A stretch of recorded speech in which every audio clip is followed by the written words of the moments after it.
Oke, teman-teman, waktunya sudah habis. Silakan nih dijawab di kolom chat ini.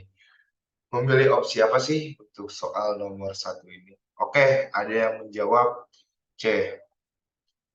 Menurut saya C. Oke.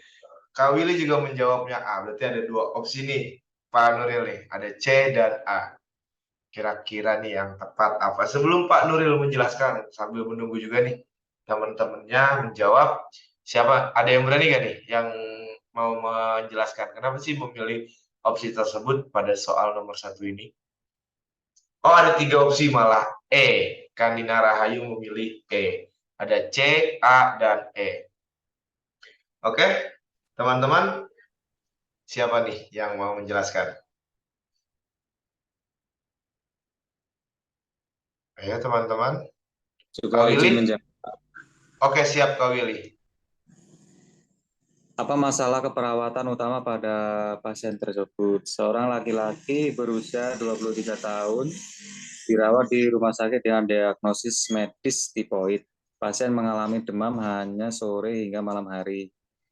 Mual sejak 3 hari terakhir, muntah 2 hari terakhir, badan lemas dan hanya berbaring di tempat tidur. Pasien tampak kurus, pemeriksaan fisik, kulit pucat, lidah tampak kotor, kemerahan, tekanan darah 110/70 mm air raksa, suhu 37,8 derajat Celcius. Di sini masalah utamanya yaitu pasien mengalami demam, mual muntah 3 hari,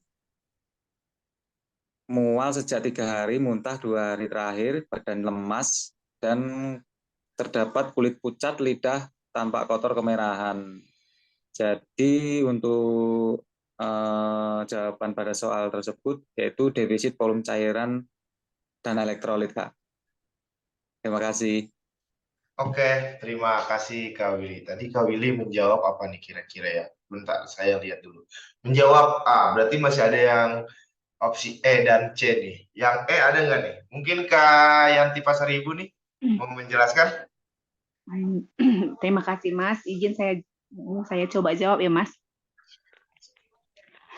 Apakah masalah keperawatan utama pasien tersebut? Seorang laki-laki berusia 23 tahun dirawat di rumah sakit dengan diagnosis medis tipoid. Pasien mengalami demam hanya sore hingga malam hari. Mual sejak 3 hari terakhir, muntah 2 hari terakhir, badan lemas dan hanya berbaring di tempat tidur. Pasien tampak kurus, pemeriksaan fisik kulit pucat, lidah tampak kotor kemerahan, tekanan darah 110/70 mm raksa, suhu 37,8 derajat Celcius.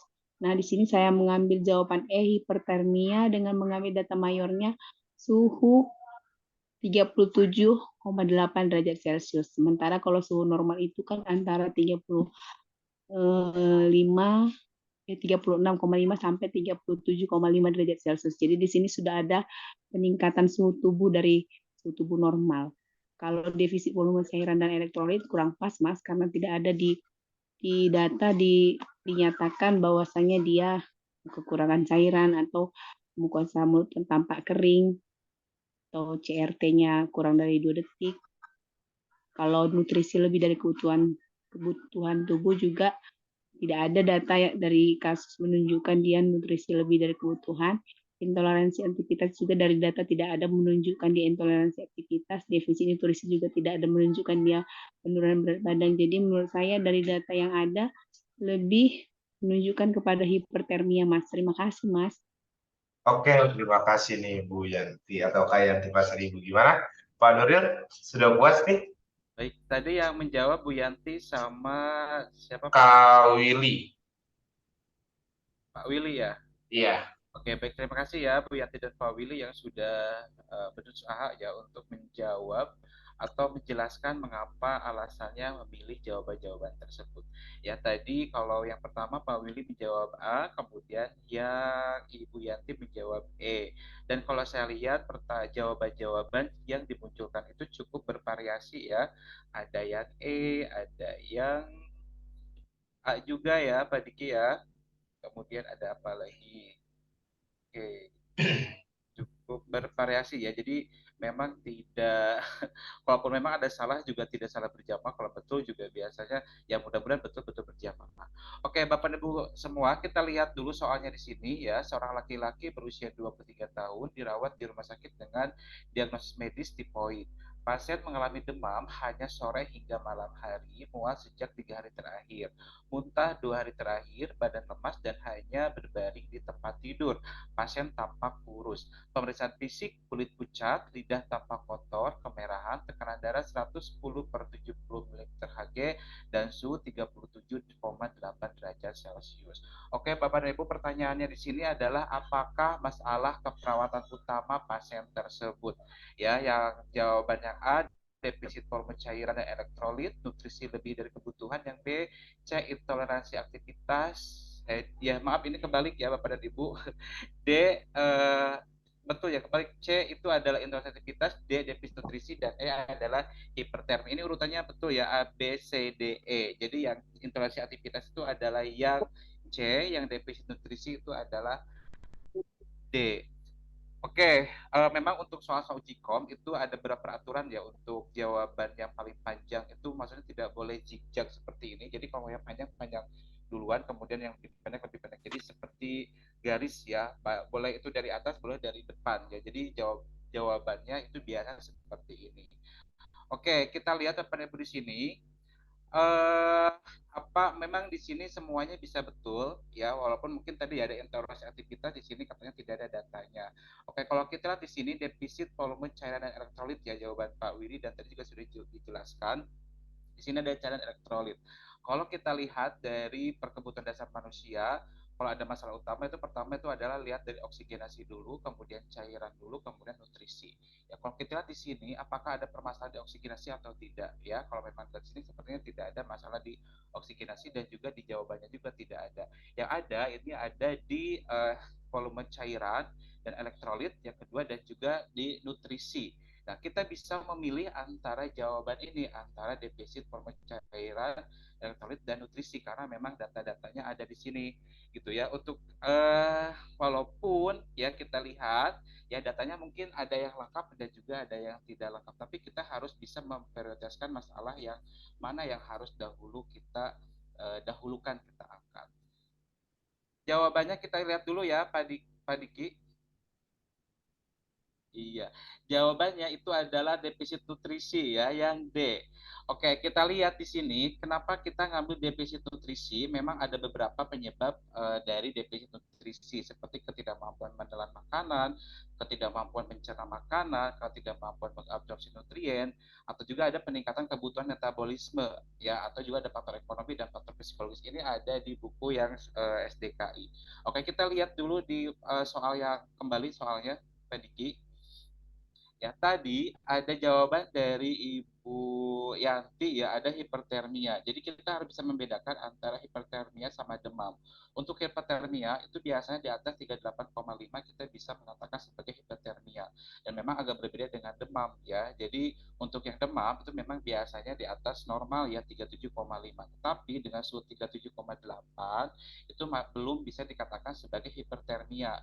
Ya, jadi nanti kalau ada jawaban seperti ini ya, biasanya kita tidak bisa memilih untuk hipertermia ya Bu Yanti. Jadi untuk hipertermia tidak bisa kita pilih. Kemudian yang defisit volume cairan dan elektrolit juga di sini memang datanya kalau kita lihat dari Pak siapa Pak Willy ya, memang datanya tidak ada yang mengarah kepada defisit volume cairan dan kekurangan volume cairan seperti kulit yang kering ya, ataupun juga ada penurunan dari CRT-nya, ataupun juga misalkan ada imbalance cairan yang tidak seimbang, tapi di sini datanya tidak ada. Dan kita lihat di sini setelah nutrisi kita ke setelah cairan kita ke nutrisi. Kalau nutrisi di sini ada mual ya, kemudian juga kalau mual biasanya tidak masuk makanan, apalagi ada muntah begitu ya, biasanya intake juga menjadi berkurang. Kemudian dampaknya apa? Badan lemas ya dan hanya berbaring di tempat tidur dan pasien tampak kurus. Memang tampak kurus di sini tidak ada mengenai berat badan ya, tidak ada data berat badan sehingga kita tidak bisa mengetahui bagaimana status nutrisinya. Tetapi dengan pasien tampak kurus dipastikan pasien tersebut mungkin saja dengan kondisi yang underweight atau memang kurang nutrisi. Ya, jadi kita memilihnya itu adalah defisit nutrisi. Nah, ini yang Dewi Pangaribuan, Dewi Dewi sama Gustian itu jawabannya C. C di sini mungkin maksudnya defisit nutrisi bisa saja betul ya, ataupun juga di sini C-nya itu adalah intoleransi aktivitas ya. Tapi yang betul itu adalah mudah-mudahan ya maksudnya C itu adalah yang defisit nutrisi. Jadi jawabannya adalah defisit nutrisi ya Bapak dan Ibu semua. Itu ya Pak Diki jawaban yang pertama. Oke, siap. Iya. Panril, sangat lengkap nih. Oke, teman-teman nih. Ya mudah-mudahan jelas ya Bapak dan Ibu semua. Ya, penjelasan gimana nih? Jelas nggak nih? Atau ada yang ingin ditanyakan? Jelas ya Pak. Tadi saya pun nggak fokus ke option A, B, C, D-nya. Tapi saya memilih langsung ke defisit nutrisi sih jawaban saya.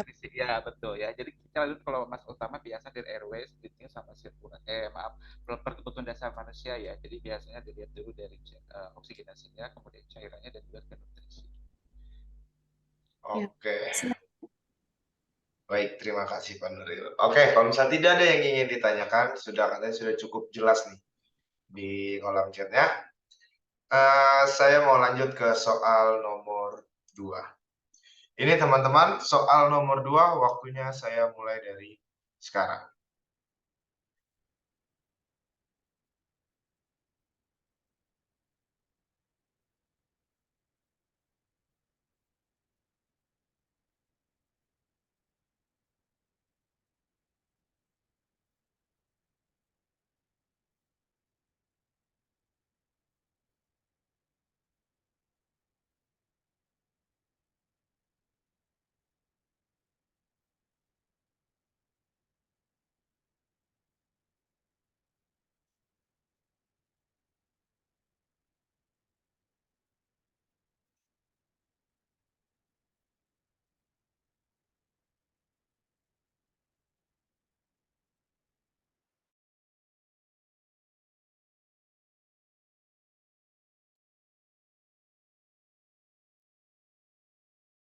Oke, 5, 4, 3, 2, 1. Silakan nih teman-teman menjawab semuanya. Oke, ada 2 opsi pilihan lagi nih, Pak. Kak Zaki menjawab A, Kak Mika menjawab A, Kak Dewi menjawab E, diikuti oleh teman-temannya sampai dengan Kak Yanti Pasaribu menjawab E, Kak Willy beda sendiri nih, menjawabnya B, diikuti oleh Kak Nuryati. Oke, sambil menunggu teman-temannya menjawab, siapa nih yang mau menjelaskan nih?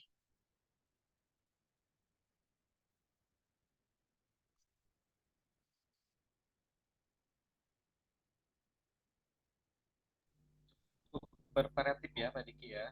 Iya, ada 3 opsi nih, A, Iya. E, dan B. Oke, teman-teman, siapa yang ingin menjelaskan nih? Izin Mas, Oke, siap Kak Yanti.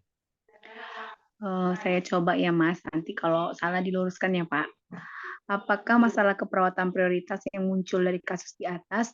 Seorang laki-laki berusia 45 tahun datang ke Poliklinik rumah sakit dengan keluhan terdapat gelembung-gelembung berisi air di kulit bagian pinggang dan wajah melingkar di sepanjang pinggang. Terasa nyeri dan terbakar, menyatakan takut wajahnya cacat. Dari pemeriksaan fisik diperoleh data nadi 92 kali per menit, suhu 37,8 derajat Celcius. Di sini saya mengambil jawaban E, kerusakan integritas kulit dengan mengambil data mayornya. Terdapat gelembung berisi air di kulit dan bagian pinggang dan wajah melingkar di sepanjang pinggang. Jadi sudah ada kerusakan kulit di sini, Mas. Jadi saya lebih memilih E, kerusakan integritas kulit. Terima kasih. Tapi memang dari data yang ini juga saya jadi agak terkecoh, Mas, antara E dan A, cemas, karena menyatakan takut wajahnya cacat. Jadi dia ada merasakan cemas. Tapi saya mengambil ke E aja lah, Mas, walaupun ragu antara A dan E. Terima kasih, Mas. Oke, terima kasih nih. Terima kasih Bu Yanti. Ibu Yanti. Oke, sisanya gimana nih? Kak Mika memberikan alasan nyeri terasa seperti terbakar. Oke, gimana? Pak Nuril mau langsung dijelaskan atau kita cari satu lagi nih? Jika Teman-temannya nih. tidak ada yang mau menjelaskan, mungkin langsung boleh. Oke, gimana teman-teman? Ada yang ingin menjelaskan?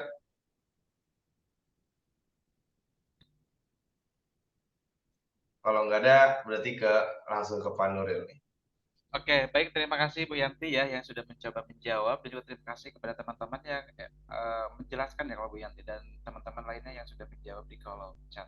Oke, di sini soalnya adalah seorang laki-laki berusia 45 tahun datang ke poliklinik rumah sakit dengan keluhan terdapat gelembung-gelembung berisi air di kulit bagian pinggang dan wajah, melingkar di sepanjang pinggang, terasa nyeri dan terbakar, menyatakan takut wajahnya cacat. Dari pemeriksaan diperoleh data nadi 92 kali per menit dan suhu 37,8 derajat Celcius. Oke, pertanyaannya adalah kembali apa masalah keperawatan prioritas yang muncul dari kasus di atas. Oke, Bapak dan Ibu semua, untuk beberapa pertanyaan itu memang ada yang keperawatan prioritas, ada juga keperawatan utama, itu sama saja.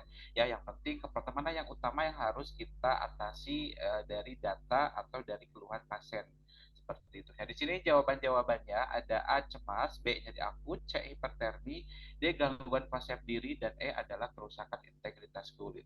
Oke, tadi yang dikatakan oleh Ibu Yanti itu memang betul masalah keperawatan ini muncul ya, baik itu kerusakan integritas kulit juga memang ada, kemudian juga cemas juga ada. Tetapi kita kembali lagi kepada keluhan ya yang muncul yang memang harus segera diatasi oleh pasien ini gitu ya. Jadi ini kembali ke masalah keperawatan utama. Memang untuk masalah keperawatan utama itu ada yang berdasarkan kebutuhan dasar manusia, ada yang berdasarkan kegawat daruratan ya airways disease sirkulasi, dan juga ada berdasarkan keluhan pasien ya yang memang harus segera diatasi oleh pasien tersebut. Nah, kalau dari sini ya memang tertulis yang pertama adalah gelembung-gelembung berisi air di kulit bagian pinggang dan wajah, melingkar di sepanjang pinggang juga. Tetapi di sini ada terasa nyeri dan terbakar. Jadi pasien juga mengeluh rasanya dan terbakar, kemudian juga akhirnya menyatakan takut wajahnya cacat, dan dari sini juga ada pemeriksaan nadinya 92 kali per menit, tetapi walaupun dalam kondisi yang batas normal, tapi ini sudah mendekati ya ambang di batas normal, dan suhunya masih normal 37,8 derajat Celcius. Jadi ini untuk hipotermia tadi saya jelaskan ya pasti coret ya, karena memang suhunya belum mencapai 38,5. Oke, kalau lihat dari keluhan di sini yang diatasi, jawabannya coba lihat Pak Diki.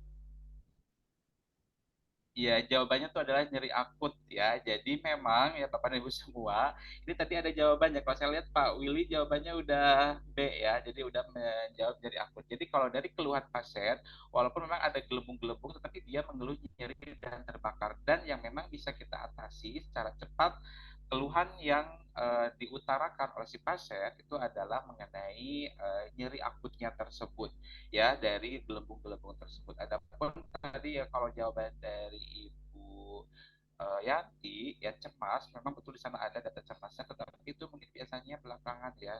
Jadi setelah kita nyeri akutnya dulu kita atasi, baru kita mengatasi masalah yang lainnya, termasuk juga gangguan integritas kulitnya. Tapi dari keluhan tadi kita bisa memprioritaskan itu adalah nyeri akut, karena itu adalah keluhan yang memang didasarkan oleh pasien, dan mungkin kita bisa mengatasinya dengan lebih cepat ya dibandingkan dengan masalah-masalah yang lainnya. Ya, jadi Bapak Ibu jawabannya itu adalah dengan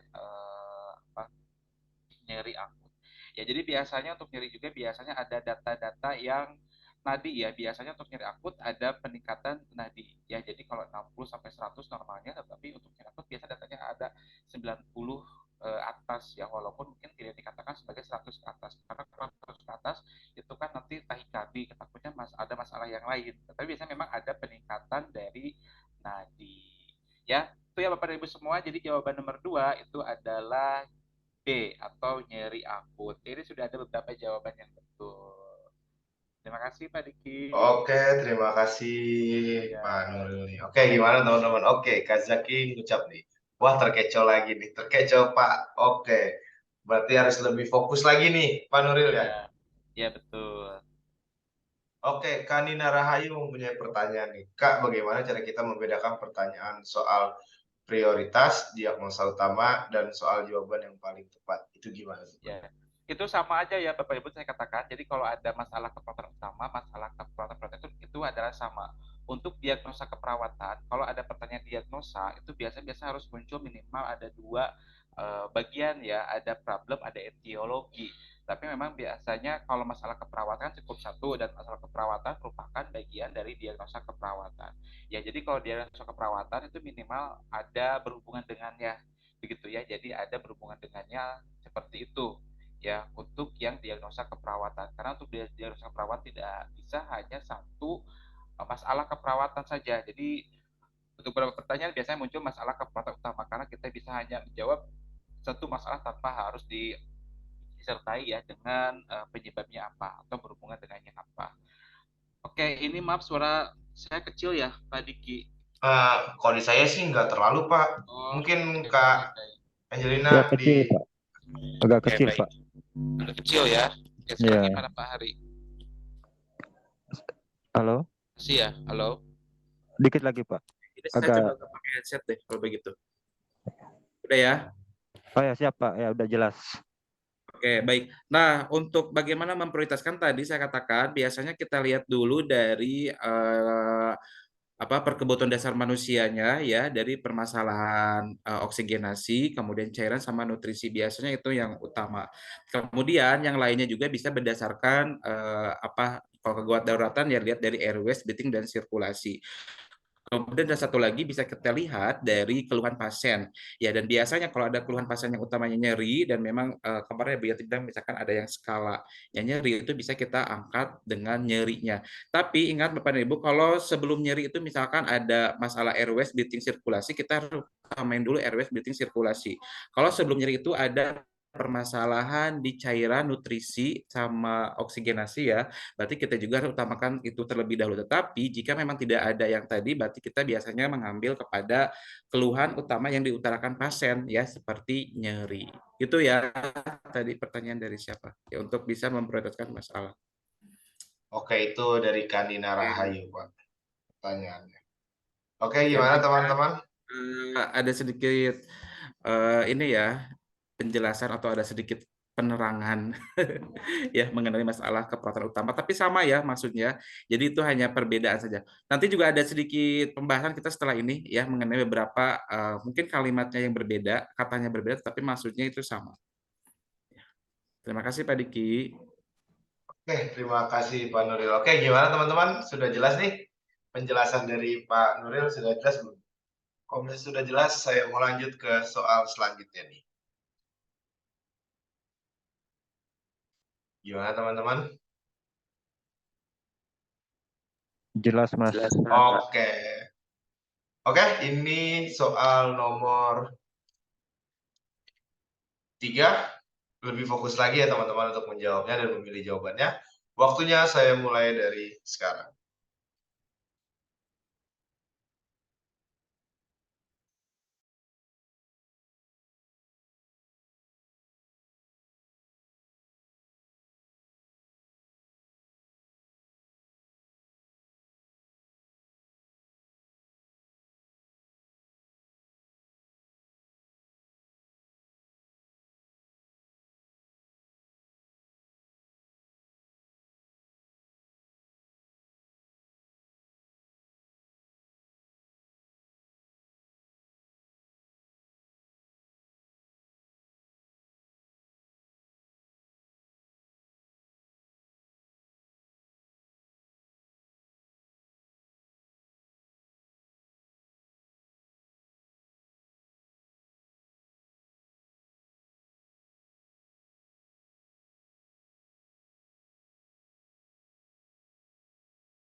Oke teman-teman, Silakan jawab di kolom chatnya. Kamika menjawab D.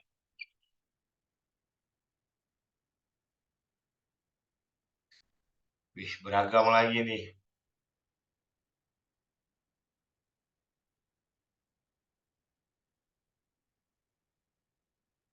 Beragam lagi. Oke, ada yang bilang seru. Beragamnya seru nih Pak Nuril katanya nih.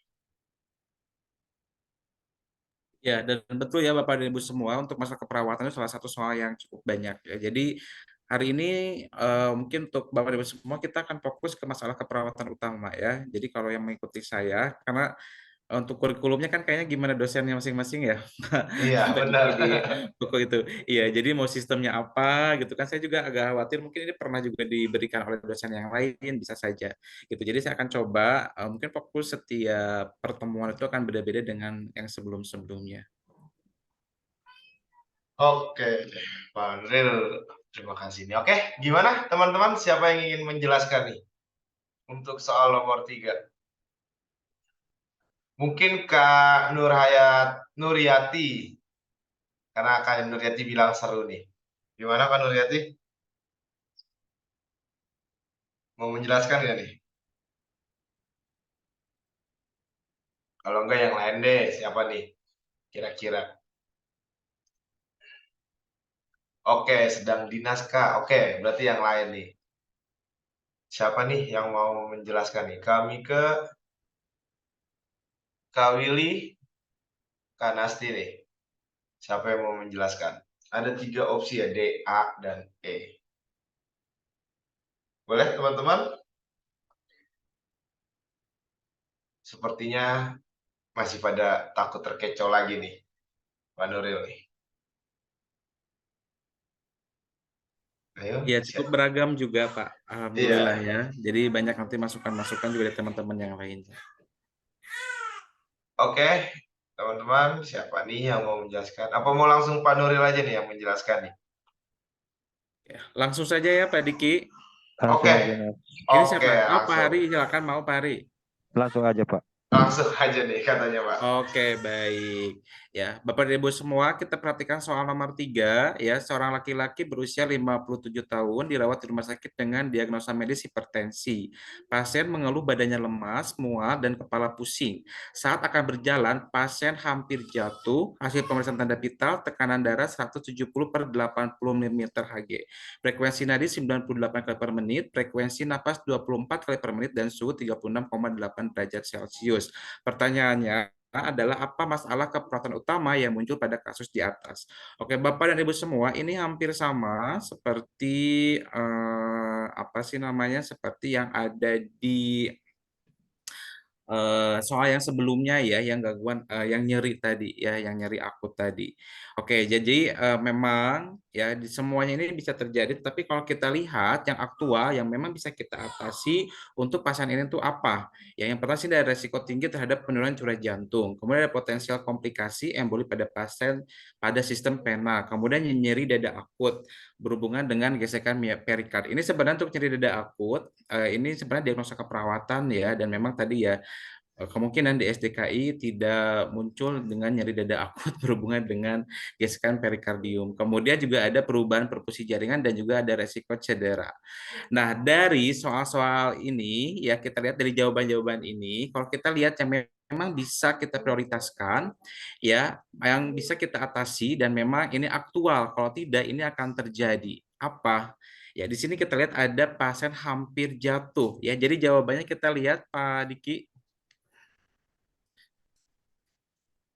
Ya, jawabannya itu adalah resiko jatuh ya. Jadi di sini memang jadi resiko jatuh adalah resiko mengalami bahaya atau kerusakan fisik yang menyebabkan seorang tidak lagi sepenuhnya sehat atau dalam kondisi baik. Di sini memang ada beberapa faktor resiko eksternal maupun internal, dan kalau kita lihat di sini memang pasiennya dengan kondisi sebenarnya kalau internal ya di sini. Jadi bisa dibuka lagi ya Bapak Ibu semua untuk faktor resiko internal. Memang ada kelainan atau gangguan di dalam tubuh pasien ya, terutama di sistem kardiovaskulernya tadi. Jadi pasien merasa apa namanya pusing, lemas ya, seperti itu. Jadi dan juga pasien hampir jatuh. Jadi karena yang aktualnya yang bisa kita lihat itu adalah hampir jatuh, berarti pasien tersebut yang utamanya yang harus kita atasi itu adalah resiko cederanya. Jadi kita harus mendahulukan keamanan pasien ya sebelum kita mengatasi yang lain-lainnya ya seperti tekanan darahnya dan lain-lain ya. Jadi kita utamakan terlebih dahulu adalah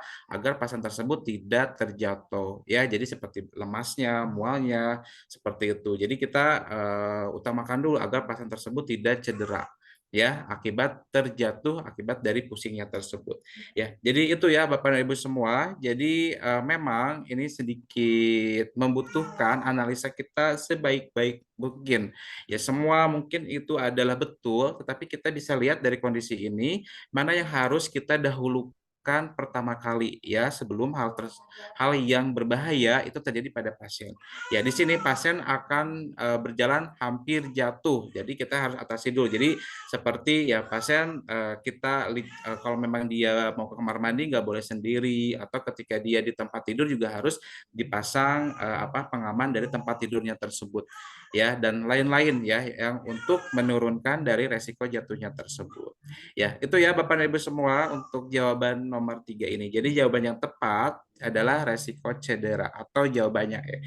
Dan tadi saya lihat udah ada juga ya yang menjawab jawaban E. Ya cukup berapa Iya. orang ya. Alhamdulillah ada yang menjawab ya untuk jawaban E. Bu Yanti juga di sini E ya. Seperti itu. Oke. Oke, Terima kasih Bapak dan Ibu semua. terima kasih Pak Nuril untuk penjelasannya. Oke, gimana teman-teman? Sudah jelas nggak nih untuk soal nomor 3 ini? Jelas.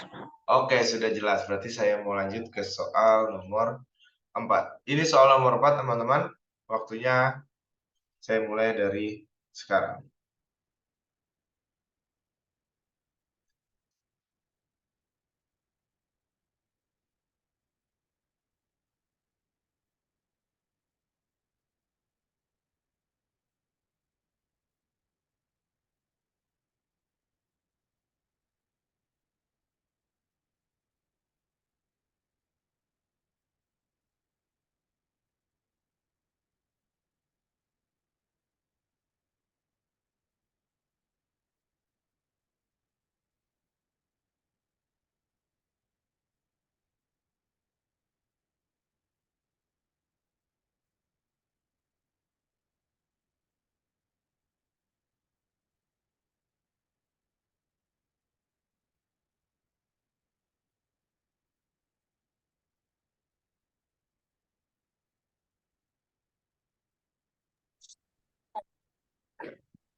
Oke, waktunya sudah habis. Silakan dijawab di kolom chat ya. Ada yang menjawab C, ada yang menjawab E. Ada 2 opsi ini. Sambil nunggu teman-temannya, siapa nih yang mau menjelaskan untuk soal nomor 4? Mas. Siap, Coba ya, Mas. siap. Izin coba ya, Silakan, Bu Pak. Yanti. Ya. Apakah masalah keperawatan utama pada kasus di atas? Seorang perempuan berusia 48 tahun dirawat di rumah sakit dengan keluhan diare, mual, dan muntah. Saat pengkajian pasien terpasang impuls RL 30 tes per menit, tekanan darah 120, per nggak tahu mmHg, frekuensi nadi 88 kali per menit, suhu 36,5 derajat Celcius. Hasil pemeriksaan laboratorium terjadi penurunan serum albumin. Nah, di sini saya mengambil jawaban C, defisit nutrisi, karena mengambil data mayornya adalah dari hasil pemeriksaan laboratorium terjadi penurunan serum albumin, di mana serum albumin ini adalah suatu keadaan terjadi hipoalbuminemia ya. Nah, itu. Jadi dia terjadi penurunan pengurangan asupan protein, kalori, dan vitamin. Jadi lebih tepatnya dia ke C, Pak, defisit nutrisi. Terima kasih.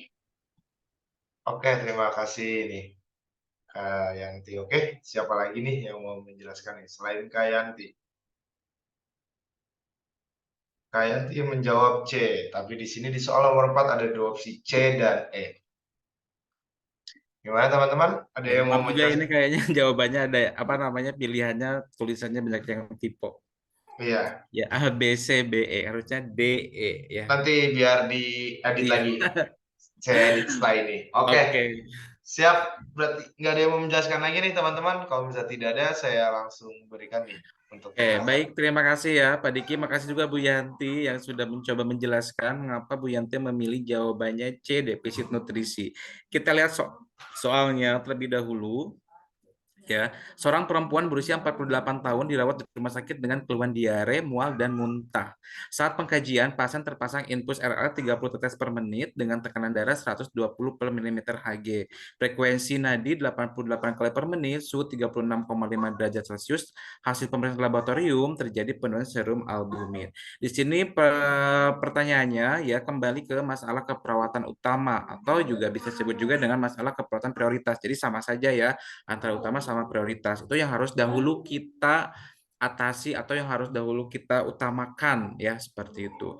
Jawaban yang pertama ada gangguan perfusi jaringan ya, kemudian karena ini ada diare kemungkinan jaringannya yang ada di usus ya atau di sistem pencernaan. Kemudian kelebihan volume cairan. Kita lihat di sini memang datanya tidak ada ya kelebihan volume cairan dan tadi kayaknya tidak ada yang menjawab B ya, di sini jawabannya antara C ya, defisit nutrisi, resiko trauma tidak ada, dan memang ada beberapa yang menjawabnya adalah E, resiko infeksi. Oke, jadi antara C dan E ya jawaban rata-ratanya. Kalau kita lihat dulu jawabannya Pak Diki.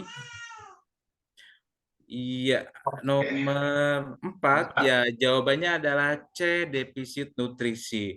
Nah, kalau di sini ya defisit nutrisi memang Bapak Ibu semua bisa dikatakan juga dengan adanya ketidakseimbangan nutrisi atau nutrisi kurang dari kebutuhan.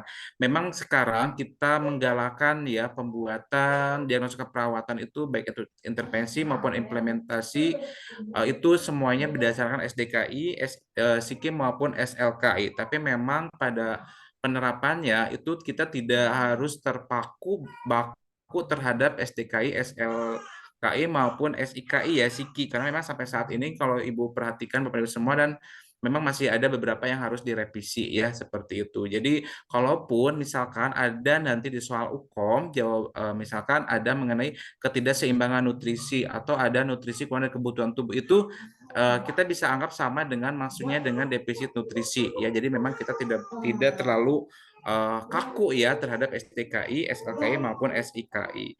Nah, di sini ada penjelasannya ya memang untuk ciri-ciri dari diare atau kekurangan nutrisi ini disebabkan karena diare ya. Karena tadi penjelasan soalnya itu karena memang pasien tersebut mengalami diare ya. Jadi kita lihat dari tanda gejala diare, memang ada bising usus yang hiperaktif ya, yang cepat, kemudian otot pengunyah juga jika memang otot pengunyah lemah, tapi di soal tadi tidak ada. Otot menelan lemah juga tidak ada. Nah, membran mukosa ya kita lihat di sini juga mungkin tidak ada ya, tapi di sini sudah ada serum albumin yang turun dan juga ada diare ya, datanya diare sama serum albumin turun, bisa kita ambil ke defisit nutrisi. Adapun tadi yang menjawab resiko infeksi ya ada yang infeksi, ada yang resiko infeksi. Tapi untuk resiko infeksi biasanya infeksi dan penyebaran infeksi ya seperti itu. Jadi ada pun juga resiko penyebaran infeksi. Tetapi kalau untuk diare di sini kemungkinan sudah terjadi infeksi. Tetapi yang kita khawatirkan mungkin resiko penyebaran infeksi ya seperti itu. Tapi sini datanya kurang ya untuk yang resiko infeksi. Kita harus mendahulukan dulu yang defisit nutrisi karena pasien ada mual, ada muntah dan juga ada penurunan albumin. Ya, adapun untuk volume cairan, ya di sini kan tidak ada defisit kekurangan cairan ya. Jadi RWS-nya tidak ada data dan tidak ada jawabannya. Kemudian oksigenasi maaf ya oksigenasi, kemudian ke cairan juga tidak ada, dan yang ketiga adalah nutrisi. Nutrisi baru ada datanya dan kita bisa mengambil jawabannya adalah defisit nutrisi. Itu ya Bapak dan Ibu semua untuk jawaban nomor 4. Oke, gimana teman-teman? Ada yang ingin ditanyakan? Ada yang ingin tanyakan nggak nih untuk soal nomor 4 ini? Jelas, Mudah-mudahan Mas. cukup paham ya Bapak dan Ibu semua ya mengenai soal-soal untuk malam hari ini. Oke, jelas Mas, lanjut. Paham Pak. Oke, berarti saya lanjut aja ke soal selanjutnya nih. Nomor 5. Ini soal nomor 5. Waktunya saya mulai dari sekarang.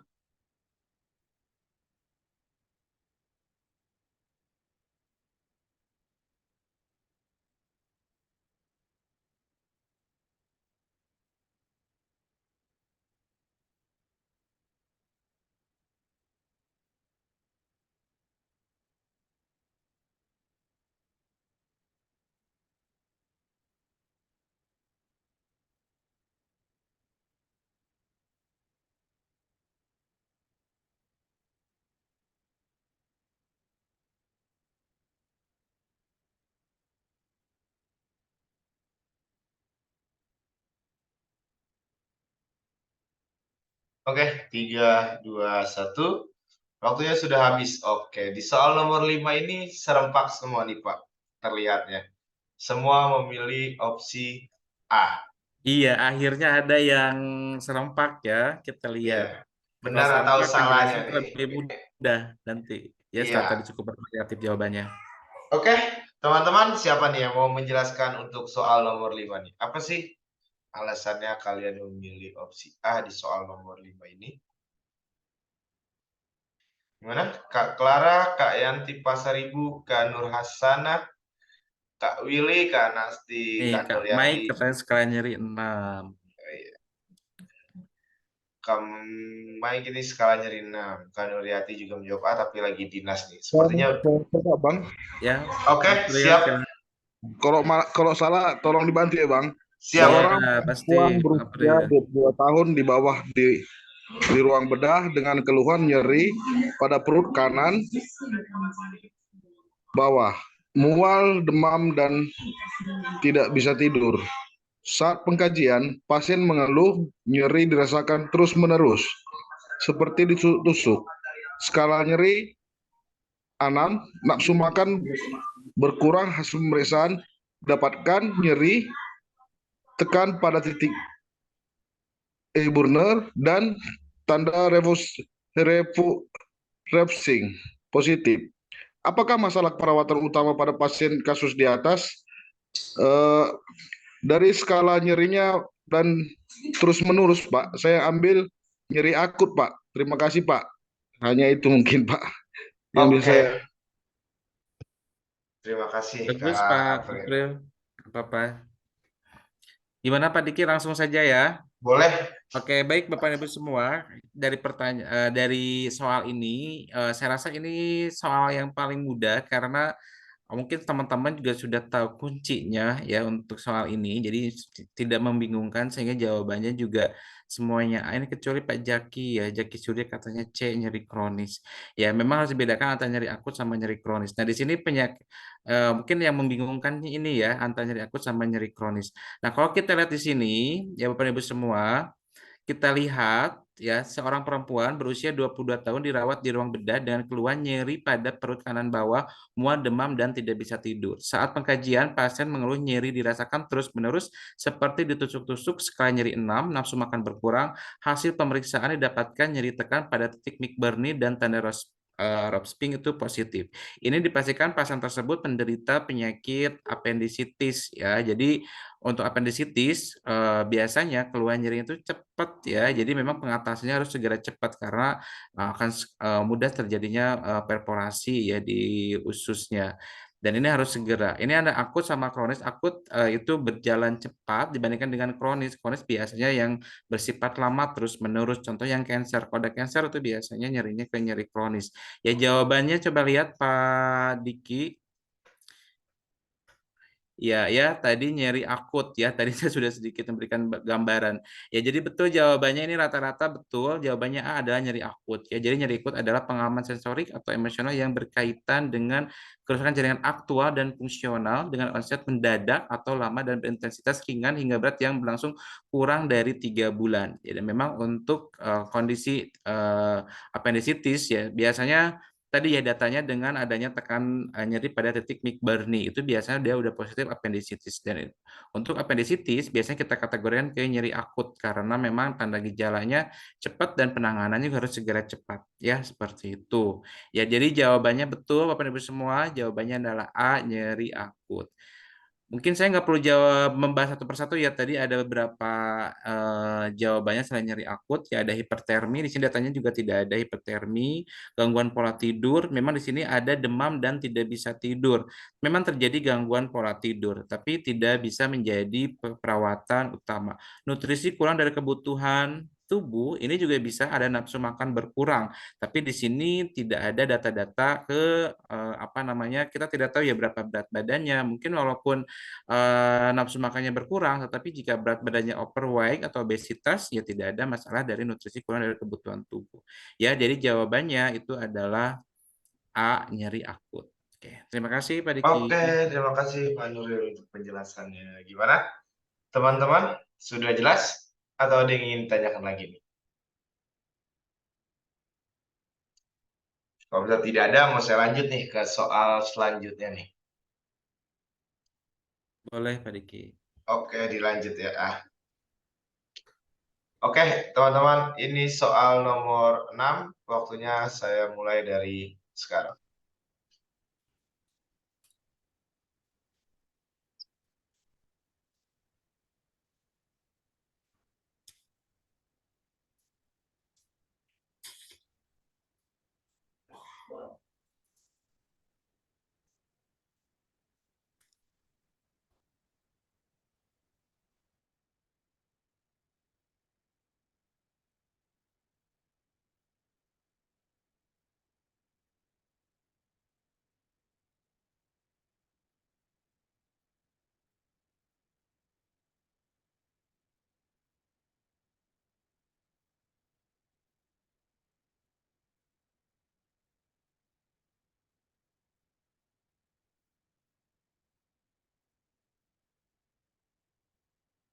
Oke, 5, 4, 3, 2, 1. Waktunya sudah habis, teman-teman.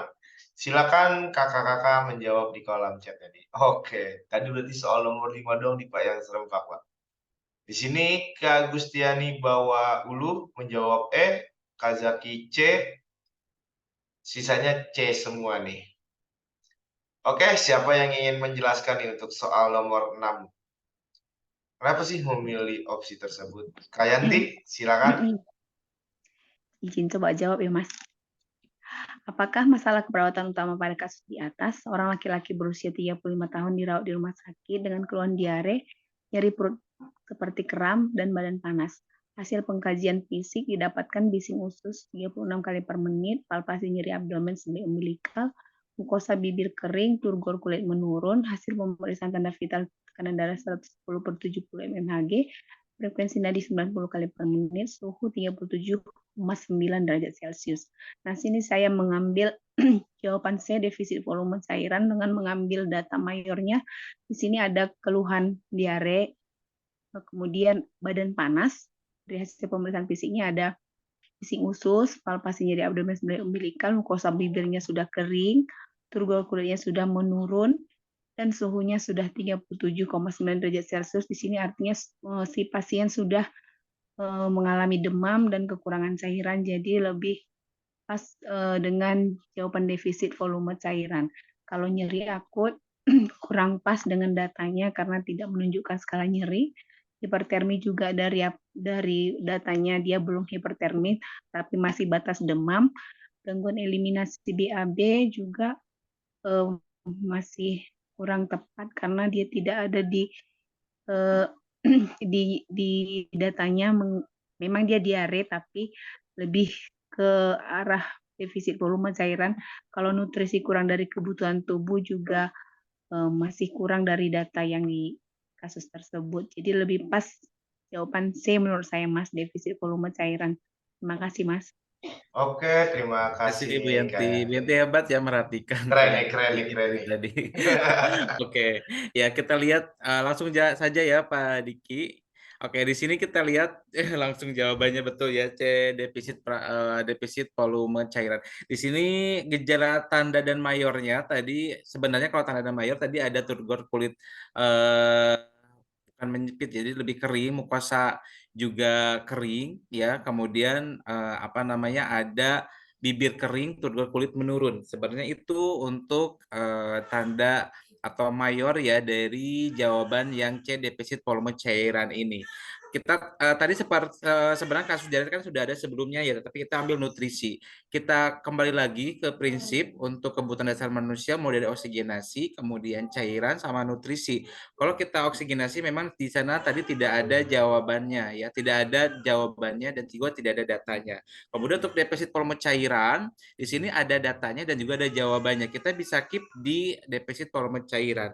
Kemudian untuk nutrisi kurang dari kebutuhan tubuh, kita lihat juga datanya di sini. Kalaupun ada mual muntah itu bisa. Tetapi kalau di datanya ada mual muntah, tetapi sebelumnya ada bibir kering dan turgor kulit mulut, kita harus mendahulukan yang defisit volume cairan dulu. Karena memang yang namanya cairan harus didahulukan dibandingkan yang ke nutrisi. Itu saja Bapak Ibu semua. Pokoknya apapun soalnya, lihat oksigenasi, nutrisi, oksigenasi, cairan sama nutrisi. Lihat dulu data-datanya ada oksigenasi, masalah oksigenasi atau tidak, kemudian nutrisi atau tidak, kemudian ke cairan atau tidak, atau ke nutrisi atau tidak. Jadi seperti itu ya. Jadi nyeri akut itu biasanya walaupun ada keluhan nyeri perut seperti kram, tapi karena kita lihat di kebutuhan dasar manusianya ada masalah di cairan, berarti kita harus mendahulukan di cairan. Hipertermi tadi betul ya. Jadi walaupun 37,9 tapi belum dalam kondisi yang hipertermi. Gangguan eliminasi BAB ya tentu saja karena ada diare. Jadi ada perubahan dari pola BAB-nya, tetapi itu bukan merupakan masalah keperawatan yang utama. Nutrisi, ya di sini datanya belum ya, jadi tidak ada datanya. Ini juga untuk menghindari tadi ya, kita sebenarnya yang membuat soal itu menghindari yang namanya Anda tetap terkecoh ya. Seharusnya tidak boleh ada soal-soal yang mengecoh. Ya, jadi kalau memang fokus ke volume cairan, harusnya soal itu fokus ke cairan. Karena tujuan utama kita ingin meluluskan ya, tidak mau menghambat sedikit pun Anda untuk tidak lulus uji kompetensi. Gitu ya, jadi betul jawabannya adalah C, dan rata-rata sepertinya betul ya, rata-rata sudah menjawab, sebagian besar jawabannya C, defisit volume cairan. Oke, terima kasih Pak Diki. Oke, terima kasih Pak Nuril untuk penjelasannya. Oke, karena sudah tepat nih, berarti sudah tidak ada yang ingin ditanyakan lagi kan teman-teman? Kalau tidak ada yang ingin ditanyakan, saya bisa lanjut ke soal terakhir ya Pak, untuk bimbingan pada malam hari ini. Ya, silakan Pak. Oke, ini soal nomor 7. Waktunya saya mulai dari sekarang.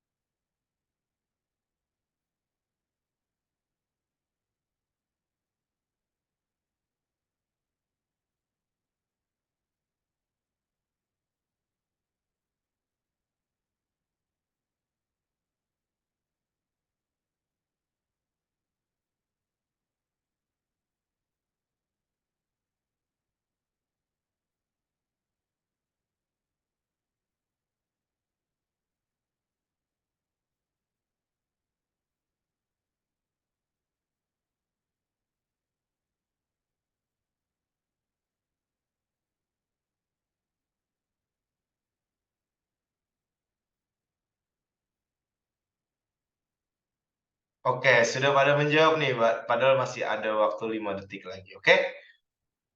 Semuanya menjawab B. Ada yang pakai kata bismillah. B, ya Allah, bismillah. Oke.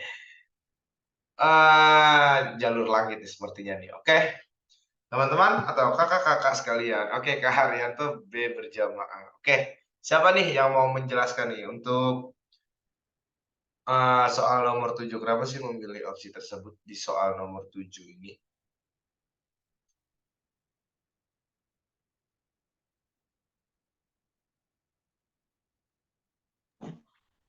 Kita baca. Kak Yanti? Iya Mas, saya izin. Silakan. Apakah masalah keperawatan prioritas pada pasien tersebut? Seorang laki-laki berusia 30 tahun datang ke rumah sakit dengan keluhan nyeri pada daerah ulu hati. Pada pengkajian diperoleh data pasien memiliki riwayat gastritis sejak 3 tahun yang lalu dan sering kambuh. Pasien biasa mengkonsumsi kopi, skala nyeri 2, pasien masih bisa makan dan minum walaupun sedikit. Nah, dari data ini saya mengambil data mayornya. Pasien memiliki riwayat gastritis sejak 3 tahun yang lalu dan sering kambuh. Pasien biasa mengkonsumsi kopi. Nah, di sini dengan data pasien biasa mengkonsumsi kopi, padahal dia sudah memiliki riwayat gastritis, berarti memang si pasiennya kurang pengetahuan. Jadi dari sini saya mengambil jawaban B, defisit pengetahuan. Kalau nyeri akut itu karena skala nyerinya masih 2, masih belum termasuk nyeri akut ya Mas. Kalau C juga resiko defisit volume cairan, dari data tidak ada menunjukkan si pasien itu memiliki resiko defisit volume cairan. Dia juga kurang tepat karena tidak ada data yang menunjukkan bahwasanya dia nutrisi kurang dari kebutuhan. E juga seperti itu, kurang tepat, data tidak menunjukkan resiko nutrisi kurang dari kebutuhan. Jadi dari data ini lebih tepat bahwa si pasien kurang pengetahuan, jadi B, defisit pengetahuan. Terima kasih, Mas. Oke, terima kasih nih. Oke, terima kasih Bu Yanti. Oke, Pak Diki, sebelumnya mohon maaf ya. Sepertinya nanti untuk penjelasan jawabannya agak kurang ini, karena saya ada kayak kesalahan. Ya, jadi Bapak Ibu semua, nanti saya jelaskan ya. Jadi di sini langsung saja ya Pak Diki ya. Langsung, Pak. Ya, ini soal terakhir ya Bapak dan Ibu semua. Ini soal terakhir nomor 7. Seorang laki-laki berusia 30 tahun datang ke rumah sakit dengan keluhan nyeri pada daerah ulu hati. Pada pengkajian diperoleh data pasien memiliki riwayat gastritis sejak 3 tahun yang lalu. Dan memang ini pasien sudah 3 tahun menderita gastritis.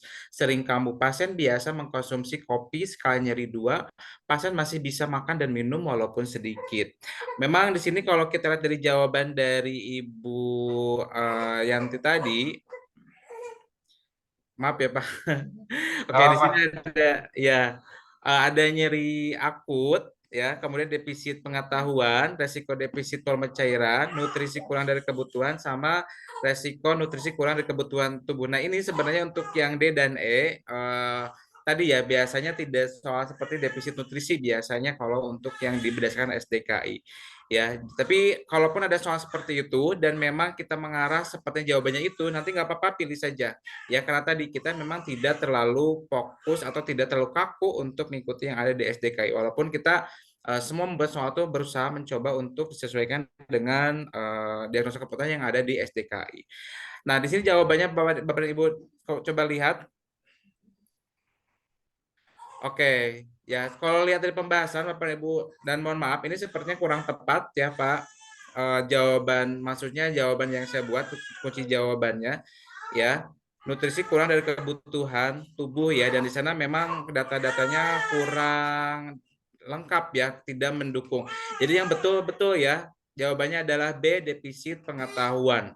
Ya, jadi memang untuk gastritis itu kan tidak boleh mengkonsumsi kopi, tapi pasien tersebut walaupun udah kambuh tapi dia masih mengkonsumsi kopi ya, skala nyerinya juga masih rendah, jadi tidak bisa kita ke nyeri akut. Untuk volume cairan, nutrisi kurang dari kebutuhan, datanya juga kurang, ya tidak ada yang mensupport data tersebut ya. Resiko nutrisi juga biasanya tidak ada juga, jadi kita jawabannya betul tadi ya, rata-rata adalah B. Ya, seperti itu. Ya, yang A nggak bagus. Nah, ini jawabannya ini ya, pembahasannya nggak sesuai dengan tadi jawabannya. Ya, kayaknya ada sedikit kesalahan saya. Oke, nggak apa-apa, ya. Pak. Ya, gitu aja Pak Diki.